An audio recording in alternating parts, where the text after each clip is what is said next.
Welcome to the Truckers Radio Podcast.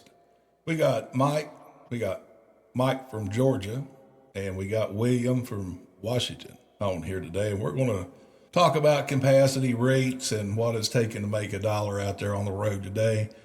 And we're going to go ahead and start this out with the tightening of capacity. This is something that I think we've all been waiting on in light of a lot of the illegal truckers and CDLs out here that's been running our industry into the ground for years now, and that's getting cleaned up with the help of our transportation director over there. And I think everything's kind of working itself out. I think our capacity is dwindling back down to where we can actually get our rates up. Now we just have to play our part. Mike, you want to tell us what it's looking like out there right now? Capacity's definitely tightened up a little bit. I don't think that the freight is right. It's got to be right behind it. I just think that the holiday season is playing a factor in that, at least in the open deck game, where it's normally slow anyway. Probably March will probably give you a better idea of what's going to happen. But right now, I just see that there's less trucks in the road as far as available trucks.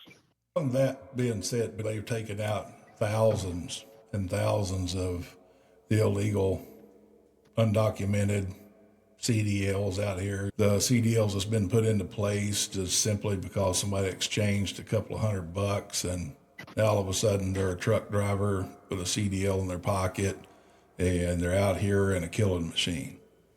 And I think that's been a bigger problem than just safety. It's wreaked havoc on companies, big companies. It's ran the rates down to the point to where if you're out there running up and down the road with a truck and you're not even legitimate, chances are you're not going to pay any taxes. So on a level play field, that makes it hard for us to survive. People that actually do things. But also the right with way. the tariffs too, you got a lot of pieces of this puzzle are coming together. And the timing of it, when these tariffs were put in place, it takes a while for a company to move here, have a hiring time where they're opening the doors to hiring in their new location and moving all their equipment and finding a building. But it's happening right behind the scenes right now. And that's what is going to change that capacity. Once all that takes place, you got all these businesses coming here, investing money. It takes time. Oh, yeah. Yeah. What was you saying there, William? To further on Mike's point, it's infrastructure. They still have to have infrastructure in place to build stuff, to get things manufactured. You either have to buy, rent, or lease a building, and that takes time.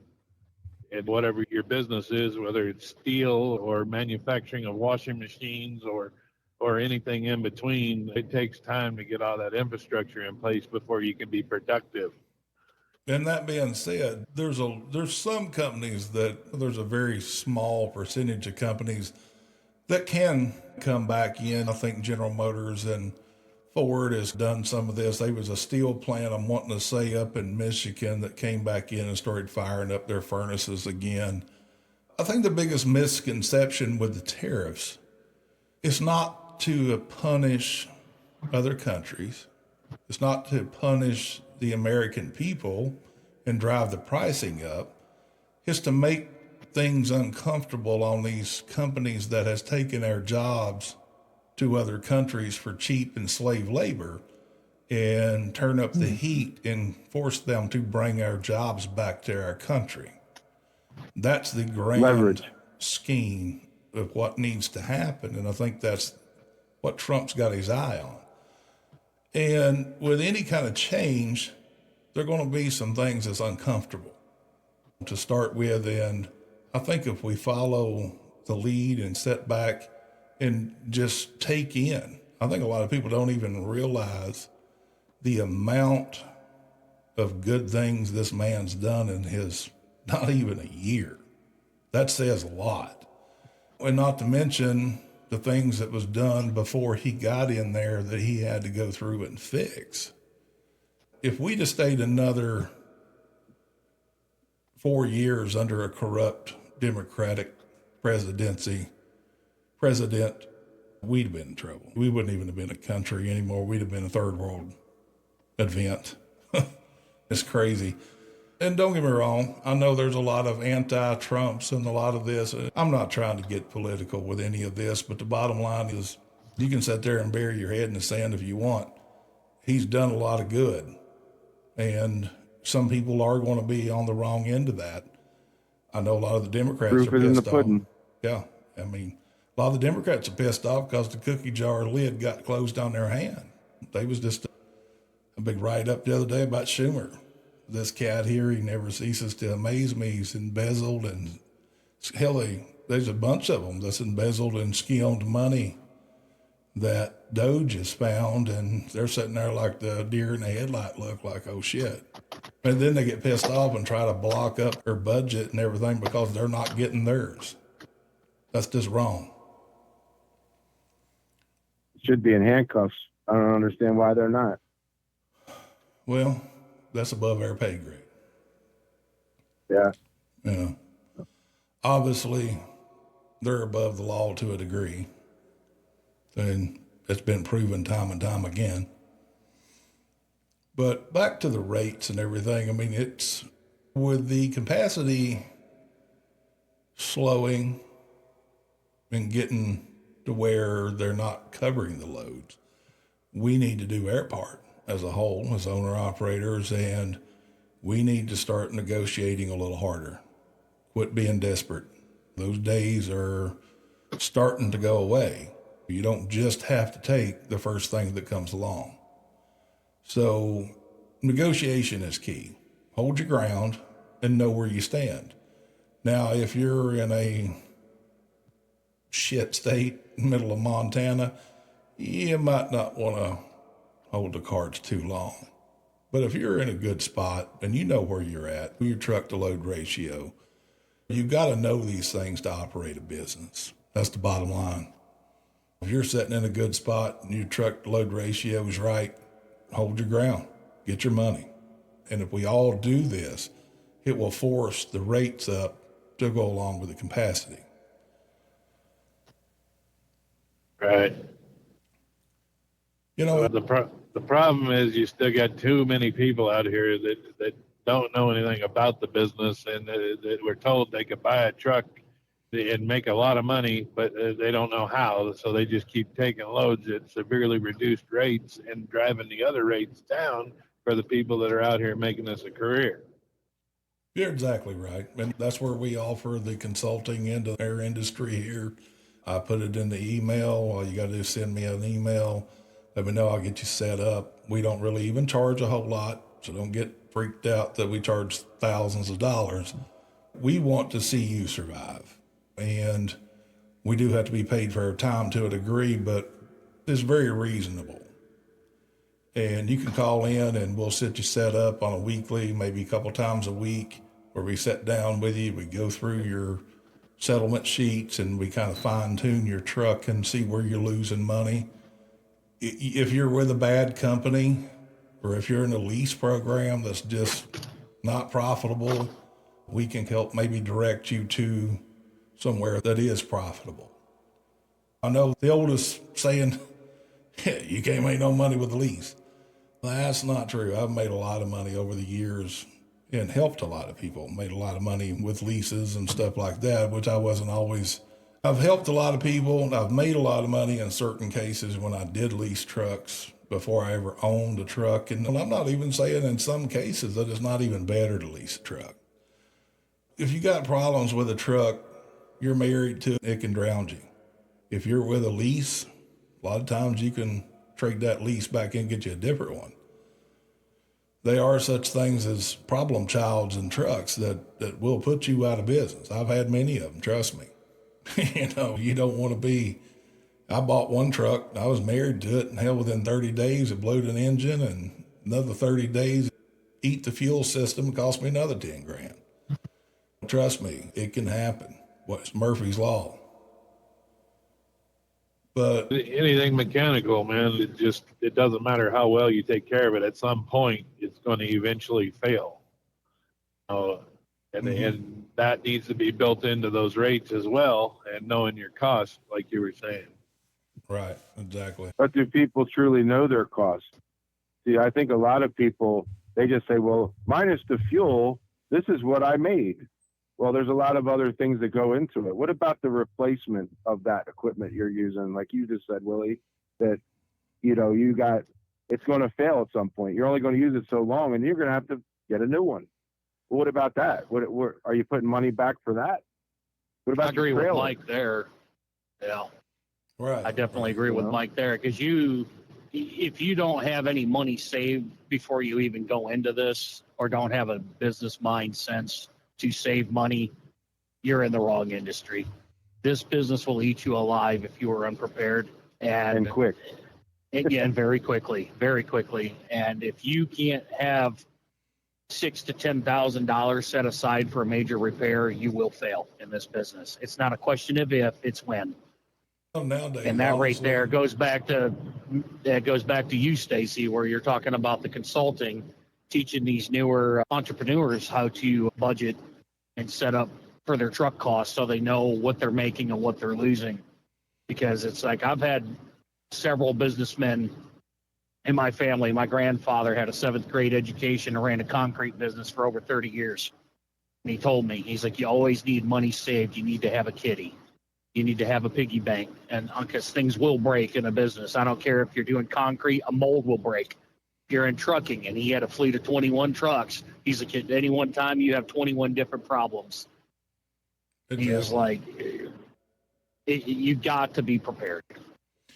Well, and I think the biggest thing too is people get this misconception when they go out, especially in a lease truck. They go straight from a company driver to a lease driver, and they get that big paycheck, and all of a sudden, wow.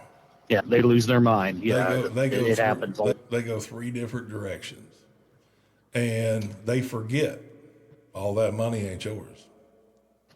And they forget about the taxes. They forget about maintenance. They forget about, I know a lot of lease take out maintenance fund, but that's a very minimal fund just in case. You still got to put up money on the back end there. And well, it's like I said, 6,000 to 10,000 for any kind of, and that's not going to replace a transmission. no, That's going to replace a clutch, a light assembly, smaller repairs. But you get into an overhaul. Last time I heard, they've probably gone up now. It's about $25,000. Well, that depends on what you're working on, because I have a 16 model Western Star with a DD15 Detroit in it, and it's $38,000 for a full overhaul. Yeah, and I believe it. Like I said, that was the last time I heard. I haven't owner opt in 6 years. So it's a person reserves can vary depending, like you said, Willie. It all depends. Like somebody running a dry van is going to be a little different. Somebody running a 3-axle stretch. Right. Everything has a niche. Everything has a different payout. Like when I owner opt, I ran refrigerated part-time, and I ran hopper most of the time. And I did very well running hopper. We got paid by the ton. And you ran those states like Montana, where if you got a hopper, you're getting a load out of Montana. If you got a flatbed, good luck. You're probably bouncing down to Boise, Idaho or something to get a wood load or something like that down there. So onions in season, yeah. Exactly. Lumber is heavy and cheap. well, pretty much. Well, another thing, talking about depending on what you're running.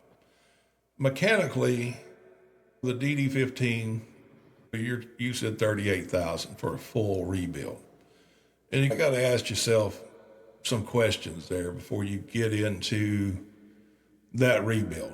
Okay, have you owned this truck since it was brand new? Yes.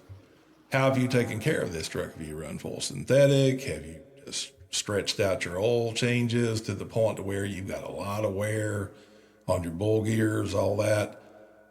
Me, myself, if I've taken care of a truck its entire life and I put 1 million miles on it, that first end frame, I'm not going to do a full $38,000 end frame on it. I'm going to leave those bull gears alone, because chances are they're probably not needing to be replaced. I'm going to do a fairly simple in frame, liners, pistons, rods, mains. Possibly, if it's had a turbo, chances are if it's had 1,000,000 miles on it, it's got a pretty fresh turbo on it.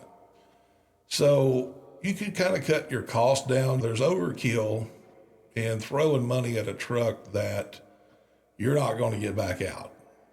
If you can get that truck back up to where you get another 700,000-800,000 out of it without spending 38, let's say we can spend 20, 23, 24. I believe I'd keep my other money put up. Sometimes you don't have to roll out the red carpet to rebuild something and go over the top when it don't actually need it. Not at all. But you are gambling when you do it. And for example, case in point, I bought a 2003 Freightliner Classic short hood, the FLD short hood. Nice truck. They just did an in-frame in it. They put about 26,000 into the in-frame, but they didn't change out cam sensors when they did it. And the cam needed to be replaced in the sensors. Now, that wasn't really that expensive for the parts, but the labor was going to involve me being a week and a half down and over $8,000. And it was like, good gracious. It's like, I almost wish they would have just done it then. And you're gambling. But like you said, if you've owned the truck, which I did not, that's the key thing.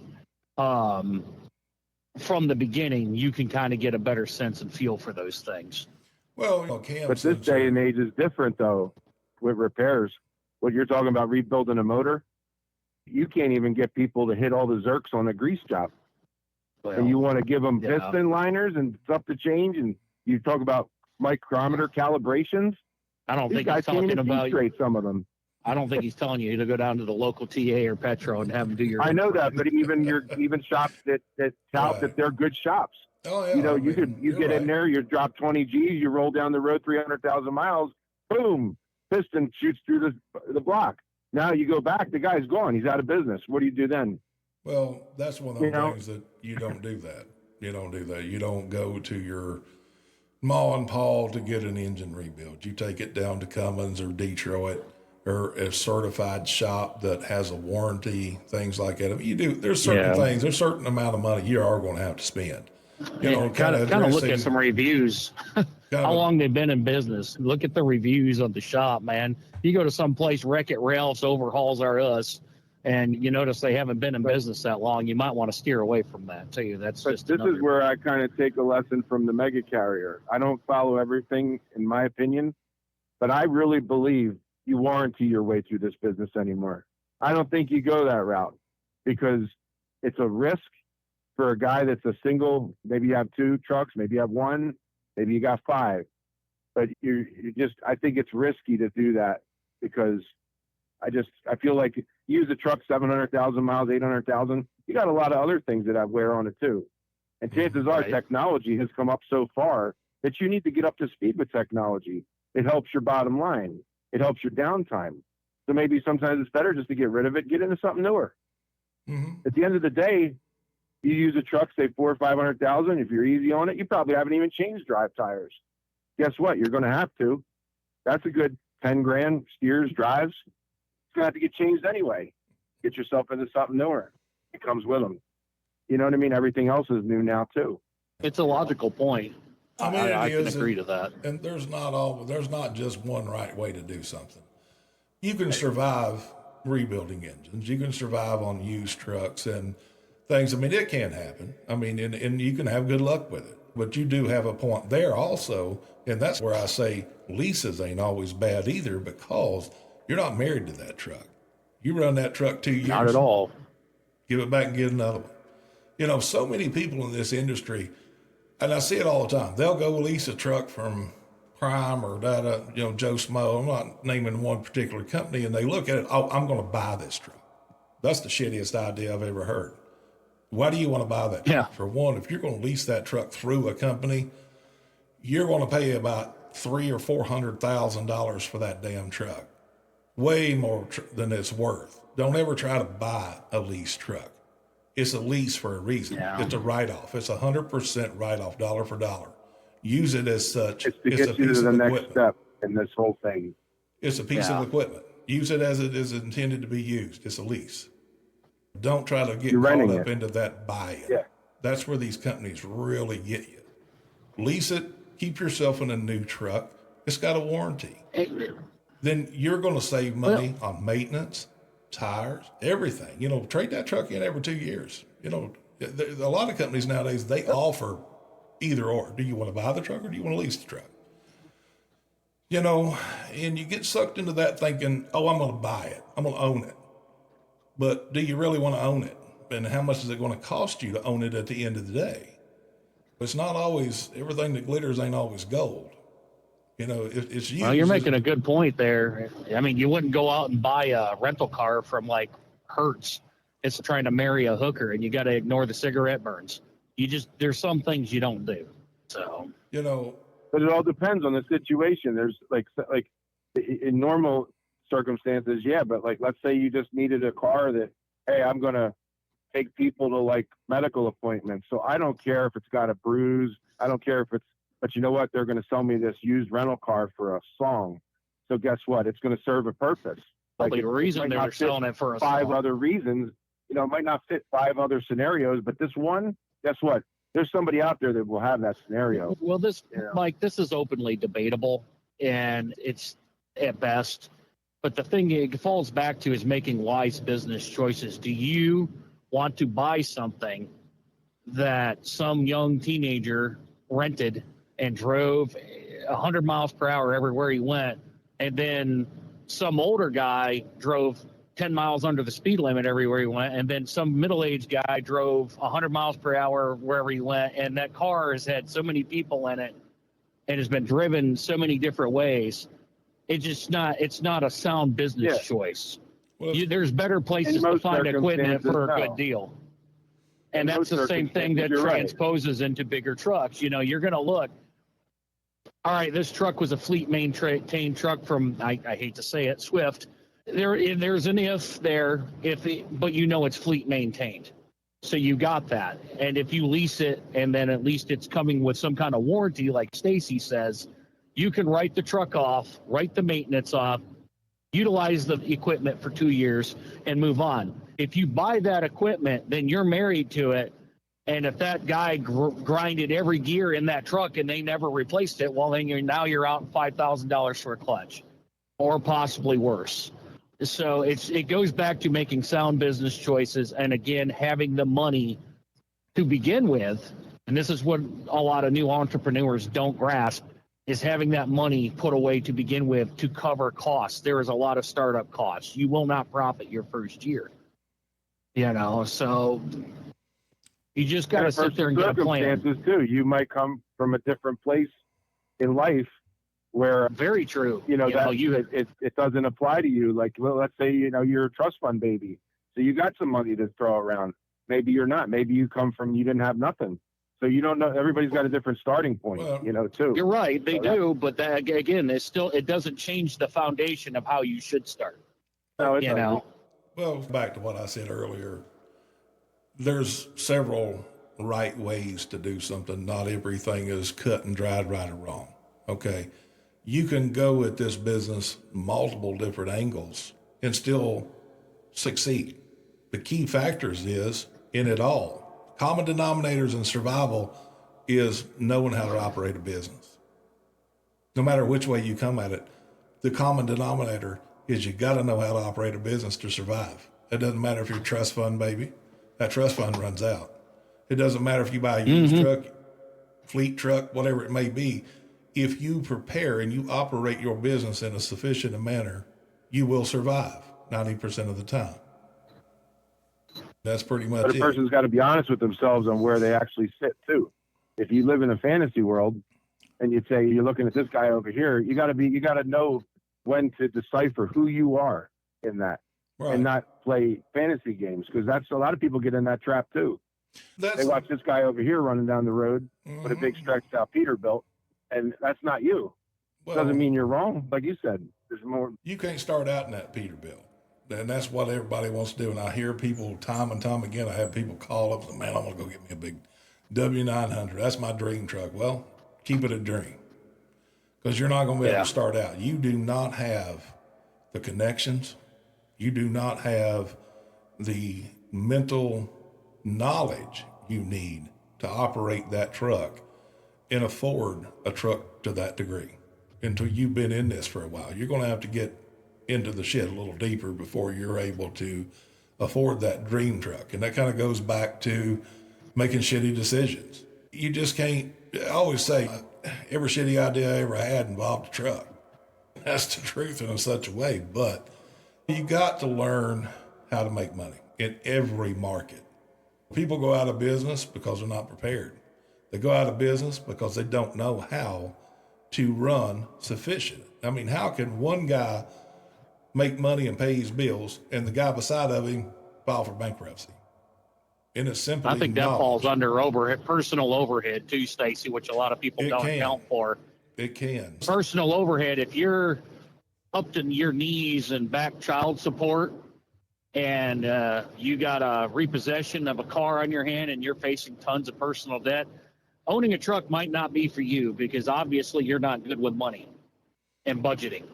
Now, that same person very well might have came across a string of bad luck where he lost his job, and that's why he ended up the way he is. More times than not, that's a person that can't manage money.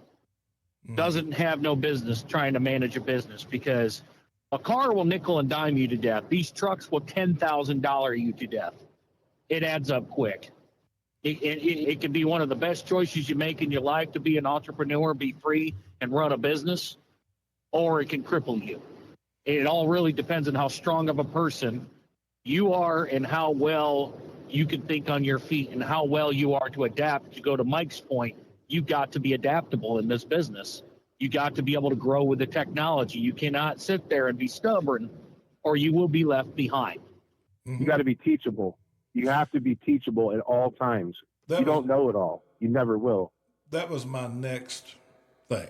Okay, just because somebody don't know how to do something, that's kind of where we come in. If you're going to spend a little money, some of the best money you'll ever spend is find somebody that provides a service at a reasonable price. Not mentioning any names. I wouldn't know where one of those are at or anything. I'll leave the email in the comments. But find you a consultant. Don't just drown holding on to your pride. Ask somebody.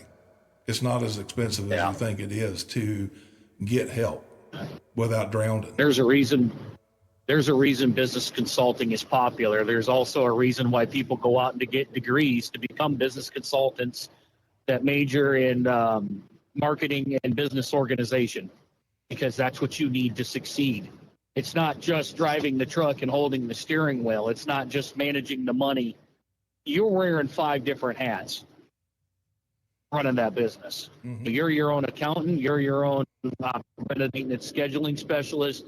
Sometimes you're your own mechanic, plus the driver, plus booking your own freight. I mean, I did it all when I ran my company. I'd book my own freight. I dealt directly with a broker. We had a really good rapport.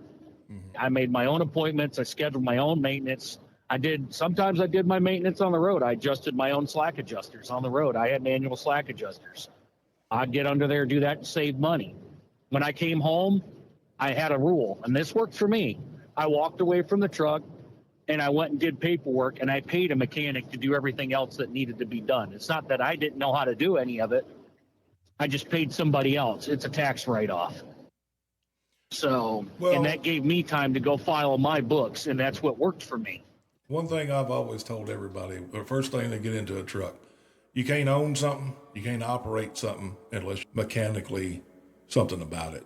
And I tell everybody, hey, you go out and get you a new Freightliner with a DD15 in it, get online. There's a ton of educational videos. Learn everything you can learn about that engine. Oh, absolutely. Learn everything. Absolutely. Learn its quirks, its weaknesses, its flaws.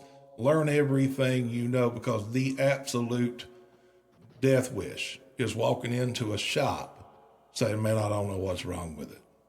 You need to know. I was just going to say that, Stacy. Some sort of this ain't working before you walk up into that shop, because you're walking up into a lion's cage.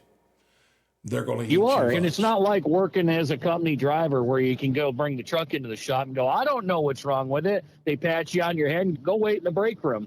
You can't do that as an owner-operator. You are 100% correct. But even if you pay someone else to work on it, like you just said, you have to know what's wrong with it. And you damn sure You don't know. want to go up in there and say, as long as it don't cost more than $10,000, we're good. Because Oh, it's Jesus Christ. Yeah, tell me about it. It's going to cost $999.99. You better bet your ass on that. Actually, I have a friend of ours that did that, didn't we? I think we knew an owner operator that did that kind of stuff. That's what I'm saying. A friend of ours, I think that we all know, kind of actually did that exact scenario. We love him to death. I'm going to pick on him a little bit. He's going to Well, be we'll pissed cut off. you a break, buddy. We'll get it put in there for about $8,600. Like you just said. Now, as long as it don't cost under 10, meanwhile, that repair would anywhere else would have been maybe 5 or 6 tops. All right, William, I want to kind of poke at you a little bit. You've got a little over $1 million on your internet, or I almost called you international over there. You're Western Star. Oh, boy. That's yards. Almost slapping a guy in the damn knee over there, ain't I? Yeah. Oh, boy. But, so you got any kind of advice like what you're looking at, how you got that truck to 1 million miles without catastrophic failure? What kind of maintenance plan do you like to do with yours? I run a consistent maintenance plan. That's, the oil is changed on time every time, or sometimes a little bit early. I consistently pull oil samples every quarter when I change the oil, just about. The truck's greased. It gets what it needs when it needs it, and I just don't skimp on maintenance. That's the biggest thing. I mean, 1.186 million miles tells the story. I mean, the only thing I've done in that amount of time to that motor is put a turbo on it at 650,000. I replaced the starter at 480,000, and they had to replace a high-low solenoid on the transmission, which they had out under warranty. So I had them put a clutch in there anyway to save on the labor. And when they pulled my clutch out, that's 750,000 miles, they said I still had 60% of the clutch left. It's impressive. Yeah, that is pretty impressive. And of course, in any kind of truck, when you buy a truck, and if the easiest life you can give that truck, the better off you are. I mean, and I understand a lot of people's industry. You're going to roll down the road and 80,000 pound everywhere you go. But not everybody has to do that. And everybody, like William, he has his own authority and everything. He can pick and choose his loads. And carrying the lightest freight, the best bang for the buck, the lightest freight really keeps down on the wear. Another big thing, 62 miles an hour. I'll preach it until the day I die. 62 miles an hour is the key to success in a truck. I don't give a damn. People can disagree all they want. It's been proven. I've proved it. I've got many people out here doing it, proving it daily, every day. It's the most profitable that you'll ever do. It saves on maintenance. I mean, how many miles you got on your steers right now, Mike? 152,000. I still got 10-30 seconds, just scratching on 11. Religious, 62 miles an hour, 9.5 miles a gallon everywhere he goes with a step deck. Proof's in the pudding. 2,100 miles out of a tank of fuel. I said the first 2 years that we owned that truck, it ran team service, and that's hard on equipment because that equipment runs 24 hours a day. Right. And it goes back to the consistent maintenance, just having a plan, knowing when you pull your oil samples and what you're looking for. And I got a question for William. Yeah. Hey, William. So did you do split services where you just changed just filters and then did the oil with your filters afterwards? And how often did you frequent those services? So I had a B service plan. My A services were the big services where I changed 100% of all the filters, liquid filters and oils and whatnot, and greased everything. And then my B services is where I strictly just greased the chassis and the springs. And I changed oil every 30,000 miles religiously. No filter changes in between at all. And I pulled oil samples about every quarter. And at 30,000 miles, the oil came back clean with about 20% life left. Impressive. So, Yeah, that's Where good was to the know. boron at in that sample? Do you know where the boron was sitting when you did that? I would have I would have to pull the reports off the top of my head. I don't know, but they were pretty clean according to the labs. There was no issues detected, no fuel, no water, coolant, nothing. Were you running Oil. full synthetic? I ran 1030 synthetic blend. Delo 400 is all I ran. Okay. And I'd lose lubricity that bore on at about 35,000 when it got some age on that Cummins I had. yeah, And then I started changing, and I went to 35,000 interval with full synthetic. yeah, that's why I went to 30,000, because I pulled oil samples at 40,000. I pulled oil samples at 50,000. At one time, Detroit recommended 50,000 mile intervals, and I couldn't do it. So I started coming up with my own maintenance program, and about 30,000 is just about where it was perfect. I had Probably a the little bit best of thing oil. you ever did. Yeah. I mean, and I had no bypass filters on there, no nothing, but just change regular filters and regular intervals was the key. I would like to think is keeping good clean oil in there and paying attention to your oil level. Now, that Detroit never had any blow by. It was 30,000 miles and it never put 1 gallon in it between services at all. Mhm. That So- 1 micron filter though served me well. I mean, I had that Cummins in that Lone Star, and I never changed the turbo in it, and I got rid of it at 785,000 miles. Never had it had factory turbo in it. So I Right. think that when Stacy and I talked about that before, that probably because that filter kept that oil so clean that turbo never got affected, and it was also driven well too. But That bearing and that turbo is the most sensitive thing right there, the debris in that oil. You know, the 1 micron filter, you know, that helps keep that oil cleaned up. And the Cummins is one Well- of the biggest dirty soot engines that they ever made. Oh, yeah. Size of an old school Grandpa cat. used to hate a Cummins. He used to hate a Cummins. My compressor never went bad, truth be told. It was the actuator that went bad, but Detroit warranty decided to replace the entire unit under warranty. So it wasn't an issue with the compressor or the bearing. It was more of a mechanical issue with the actuator. But because they don't sell just the actuator, they replaced the whole unit. Right. Hey, if they're So- willing to pick up the tab on it, hey, not more power to them. Yeah, absolutely. Absolutely. That was a $3,281 bill for a remanufactured turbo unit. Right. Gotcha. How much? I'm sorry? $3,281. Yeah. Oh, okay. Turbos ain't cheap anymore. and that's Is that a exactly normal why you don't cost? get rich on Friday as an owner operator. Yeah, okay. Is that a normal cost for a turbo? I've never had to replace one, thank God. For the Detroits, yeah, for a remanufactured unit, $3,281 installed with labor and everything. Right. Goodness gracious. Yeah. The turbo itself was about 21, if I remember right, $2,200. The rest of it was labor and shop fees. Yeah, labor will kill you to death, man. I tell you right now. When I almost exclusively either go to Detroit or Western Star, and at my local Western Star dealer, labor right now is $2.25 an hour. Yeah. Yeah. That, And, Yeah, they're pretty proud of Put that. down a scalpel. That's the No part. kidding. Yeah. That's the part where the lease truck comes in handy. It some bitch is under warranty the whole time, and you trade it in the minute it leaves its last warranty. If it runs Well, its last mile I mean, on warranty, you get rid of it and get you something else. I mean, that ultimately, don't get me wrong, but you're going to pay money regardless. When you do the Yeah. math on it, Well, you can lease a truck, you're going to pay a little bit of a payment. And well, I mean, to give you a little, oh, go ahead.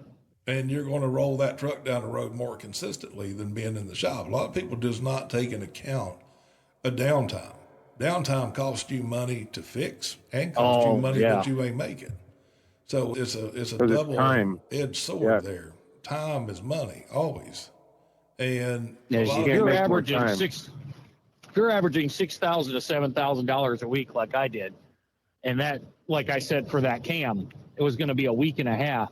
Well, you're talking about almost 10 grand in downtime alone, on top of I forgot what they were going to charge. I think they said right around almost $8,000 with the time they had labor and parts. So you almost $20,000, well, I mean, almost that case scenario, right there between your downtime. that case scenario right there was just that was nonsense. I mean, if you're going to rebuild an engine, rebuild Yeah. an engine. I don't know what I thought. Yeah. I turned the truck in. I ran the shit out of that truck, Stacy. I luckily never had a problem with the cam. And I sold the truck right before COVID, and I haven't owned her up since. But I was quite successful when I did. It's just now I got different goals in life for business. So, well, here's the thing with the cam sensor and bull gears. Bull gears doesn't necessarily wear like that, especially if you're doing your oil changes and all that. Usually the first end frame I do on an engine, I won't change the bull gears unless there's a significant wear pattern on them. Now, cam sensors, things like that's just kind of a no-brainer. You change that shit out, put a new cam in it, put a new head on it. You trade the old head in, you get you a new reman head with a new cam, fix it the way it's supposed to. I'm not saying just do dirt cheap. There's a lot of people, they just want to go through and just do as cheap as they can. I understand that. Everybody's got to work with what budget they got to work with. But if you can do it right without spending an astronomical amount of money doing things that doesn't have to be done. Now that second time around, I'd say, yeah, you probably want to change out your bull gears on it. But you don't always have to do that just at a million miles. Those gears are made to last. If it makes sense, then do it. Yeah. Right. You could throw money at something. And of course, you go in and they're going to price you the deluxe package because that's what they want to sell you. It's a deluxe package. But the reality package is probably more where you need to stay. You know, that goes back to knowing what you're doing mechanically. Learn. You've got to learn these trucks. You got to learn the do's, the don'ts. But you go into a shop, man, they're going to brew up the biggest bunch of, oh man, oh Lord, it's got this going on, man. We may have to replace the cam. We may have to do this. In all reality, it may have been a solenoid bad. hey guys, I got to let y'all go. It's been good chatting. Y'all take care. Be safe. Catch y'all next time. There will do. But the other thing too, Stacy, is like we're talking about, it all depends. Like you might have your brother-in-law's the head over there at Detroit in their engine rebuild department. So you got an ace in the hole. Where the other guy, he don't know a soul in the industry, but he wants to go just as much as the other guy. He has advantages in his pocket that the other guy doesn't. But each guy could be successful. Exactly. That's what I said. There's not one particular success route. You can do this many different ways, but the common denominator is operating a business. You have got to learn to control your expenses, be conservative, and operate as efficient as you can. You're the main tool that goes down the road besides the truck. The way you operate that truck can make you more money or it can drown you. One of the two. But I know a lot of people grouse every time they hear the word 62 miles an hour. But I have seen it. I have taught it. I have helped many people out here on the road, you included, that it has proven its point time and time again. And it's not just about fuel mileage. It's about maintenance. It's about all-in cost. Your fuel is your biggest expense across the board, period. And if you can't control fuel mileage, your success is going to be very thin. And why would you want to spend another $1,000 on fuel a week just because you want to go fast and look cool? That's a personal And problem. time. What about, and the time part of it too is you're spending, if you pick loads correctly, you watch your fuel, you don't have to spend as much time out here to make the same kind of money than the guy that's running down the road, balls to the wall every day. Mm-hmm. You don't have to do it like that. Exactly. And that's another thing too, back to kind of what we started out with, the thinning of the capacity. That's bringing that ball back into our court. And that's where we need to start taking our part and saying, hey, we're not taking that $1.80 a mile run no more. We need more money. You got to know your worth. When the capacity is on your side, utilize it. Quit just letting these brokers ream you. We as owner-operators especially, we control this market a lot more than we give ourselves credit. And if we all across the board learn how to negotiate and say, no, I'm not hauling that cheap shit. I need this much money. If you stop and think about it, you don't go to the grocery store and go in and say, hey, I'll give you $2 a steak. They're going to say, hell no, I'm not taking that for that. They couldn't survive. They'd be out of business. And that's kind of what they're telling you is, hey, we'll give you $2 a mile or $1.50, $1.60 a mile to operate your entire business and stay in business. If you go out of business, that's on you. But that's what they're saying. They don't care. As long as they make their money and their customer is happy and makes their money. But you've got to learn to make your money. And where that comes in is saying no. Knowing your cost per mile. That's the biggest thing. Exactly. What does it cost to operate that equipment and turn a profit, pay yourself, put money away for your replacement equipment, all of it. 8 out of 10 people you ask out here, what's it cost you to run your truck up and down the road? They'll look at you like you got 3 eyes. I do it sometimes. I'm out here in the truck and I'm like, hey man, what's your operating cost? Because I know the look I'm going to get, and I do it on purpose just to kind of, get the rise going. But they don't know. It changes too. It changes. The guy's lying to you too when he tells you the same operating cost 3 years in a row. He's not calculating it. He just conjured it up because it changes. Exactly. It's changed for me about 7-8 times this year. It does. And that's the biggest thing is you got to know how to operate your business. You wouldn't go out here and buy a convenience store and operate that convenience store and sell candy bars all around the candy case and all that if you didn't know what you needed to price them for to make money. You're not going to price those candy bars for what you paid for them. You got to turn a profit on them. And if you don't turn enough profit, you pay a quarter piece for them. You might pay 20 cents for them now. Yeah, if you don't turn enough profit on them to keep the lights on and the mortgage paid on that convenience store, guess what? Your ass is going to go out of business. And the same thing with the truck. People think, oh man, I'm going to go be an owner operator. And that's the end that's where it stops. I want to be an owner operator. Yeah. Why do you want to be an owner operator? Do you know how to be an owner operator? And they think it's just, oh, well, I'm going to go lease a truck. And it's like, wow. There's companies out here that will put a guy through truck driving school. They'll run him through a trainer's truck, and they will put him straight off that trainer's truck into a lease truck, not knowing a thing in the world about being an owner-operator. He don't even barely know how to damn drive, let alone be an owner-operator, and expect him not to fail, or they expect themselves not to fail. I've ran across drivers. I'm not going to mention any companies, even though I'd love to. I just really don't want to get sued, even though they're a shitty company and they know what they do. But you can spot them. You know who they drive for. That's the guy that's walking across the store at the truck stop with a handful of Viney sausages in the can. You know exactly who he works for. And like I said,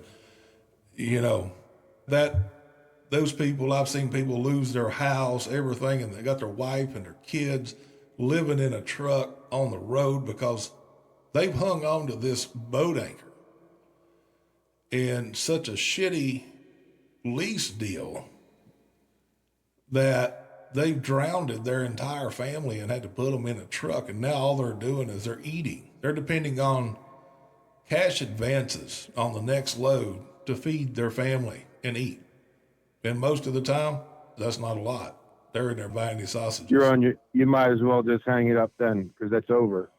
Well, you ain't coming back from that. If you got to that point, you're done. Yeah, but these companies, they buffalo. Oh, well, you're $20,000 in the hole. We're going to come after you. We'll sue you. We'll do. No, they can kiss my ass.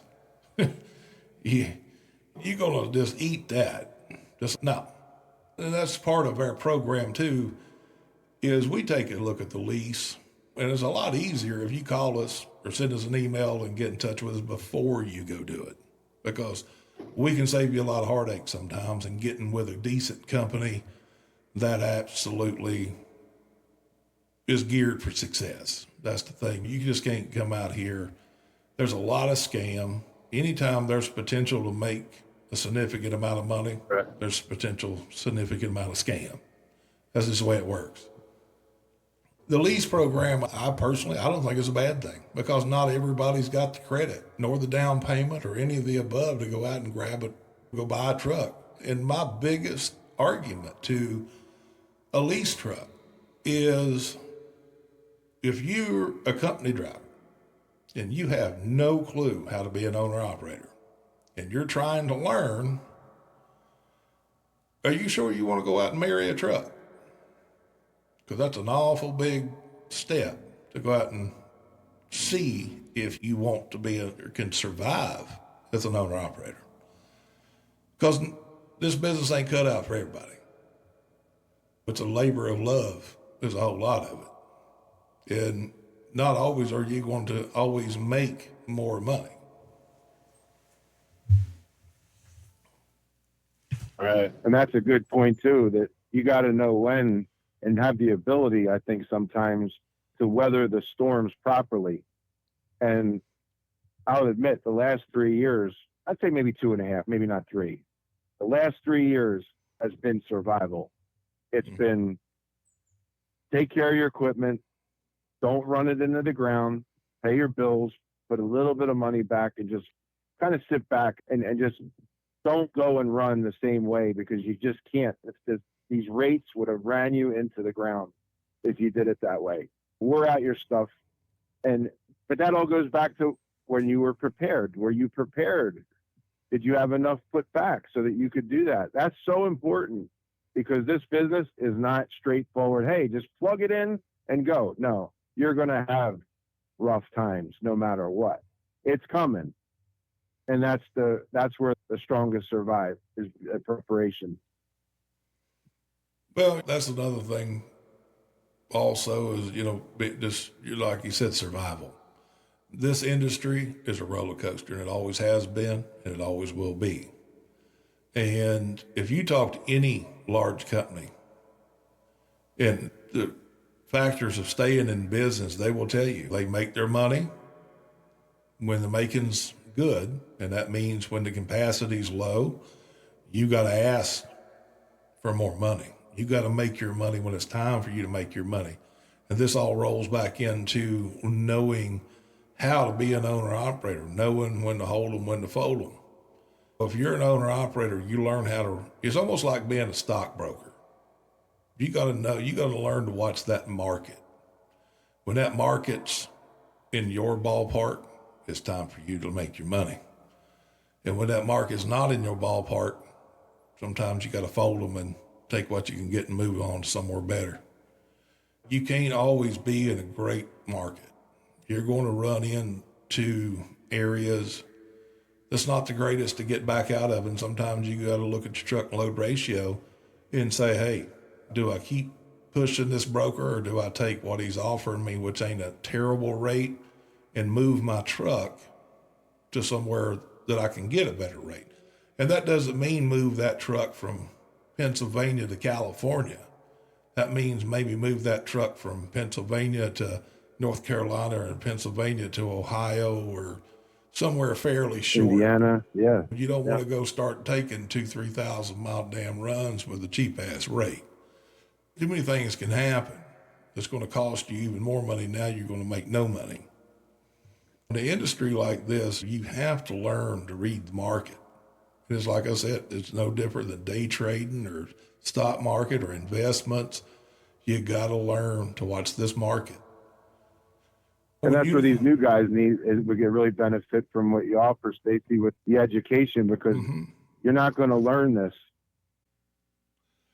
Yeah, and you're right too. It's hard to learn an industry when you just jump into it. And that's one of the hardest things too. And you go out there and you jump into the deep end of the pool and you really don't know what you're doing. And it takes some time. It's a learning curve out here. All the do's and the don'ts and all your different state laws, rules, regulations, and expenses that you don't realize that you have. Just like here with Mike, he jumped into the compliance on admissions and stuff for the state of California. He started them little side hustle there. And I mean, he does a pretty good job with it there. You want to tell us a little bit about what you're doing right there, Mike, with that? Yep, we do the carb testing for California, which they require you now to be tested every 6 months to make sure that you're carb compliant. And it's through your OBD sensor, 2013 and newer trucks. We don't do the smog, which is what you'd have to have done if you were 2013 or older. But all the 2013 and newer trucks, we can plug it in and do what's called a pre-check, where the test will run through our system first and determine whether you're going to pass that California test. Because if you take the California test and you fail, you got about 90 days, and they're going to start hitting you with fines if you don't have it in compliance. And we all know how sometimes parts get back ordered and mechanics can't get you in for weeks or whatever, and just put you under the gun. But our test, the pre-test, will allow you to know hey, you're going to fail, go get it, go do what you got to do, and then come back and rerun it. So that's a little extra advantage there that we offer, and it's free of charge. It comes along with paying for the test. Oh, okay. What's the name of the company you got going on? It's Faro Trucking, and we could be reached at 903-399-7800, and you can email us at carb, that's CARB -testing at Faro, FERRO -king.com. -trucking.com. Yes. Okay.